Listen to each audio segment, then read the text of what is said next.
Ako kasi yung taong pag iniwan na ako, ba't mo ako iniwan, di ba?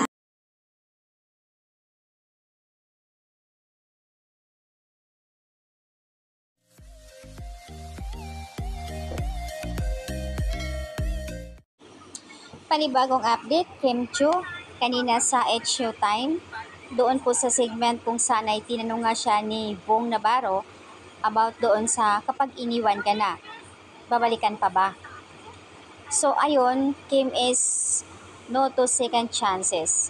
Kapag iniwan ka na, wala nang balikan. Sana makahanap ka ng true love, Kim And kaya ipaglaban mo. Dahil kumakailan lang ay pumutok na nga ang balita na confirm si Sian Lim. Nagkaroon nga ng na-link rumored girlfriend doon kay Irish Lee at kumakalat na nga sa social media na di umano'y nauna na nga nangaliwa itong si Sian Lim. Kaya naman pala sabi ni Kim, bakit mo ako iniwan? Siyempre naman, kapag iniwan mo, wala nang balikan. Kaya naman pala ay sobrang iyak at sobrang nasaktan si Kimi. Deserve naman pala na may manliligaw kay Kim, why not na hindi niya sagutin? Kasi 'di ba, single na siya, iniwan na siya talaga ni Sian Lim after 12 years. Kumbaga sinayang lang ang sa loob ng 12 years na hindi niya akalain na magagawa ni Sian Lim yun.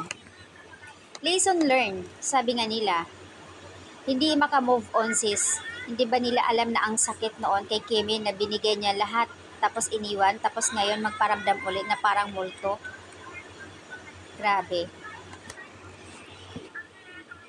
Payo nga naman ang karamihan, lalo na sa mga Kim Pao fans, na kapag sinuka mo na, huwag mo nang balikan. Na kahit ano pa ang parinig or kahit ano pa ang gustong na something babalik, huwag mo nang balikan talaga, Kim, pagkatapos kanyang saktan.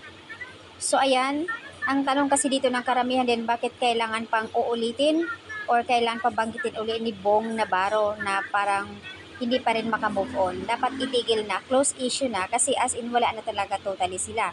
Wala nang balikan, sinuka na nga. Iba nga sabi ni Kim, bakit mo ako iniwan? So meaning to say na talagang si Sian Lim, iniwan talaga siya. May comment dito, deserve mo yan, Kim, kaya if ever manliligaw si Paulo sa'yo, sagutin mo na since na single naman din si Paulo, pareho kayong dalawa. At lalo na nag-confirm naman din ang kabilang kampo na wala na rin ang paunin kaya deserve yung dalawa. Kaya naman sobrang kilig ang ipinakita ngayon ng Kim Pao sa publiko na kahit saan talaga palaging nagtitrending, kilig vibes ang ipinakita nila. Lalo na ngayon ay mag-iiring na ang WWSK sa Vaio. So ayan,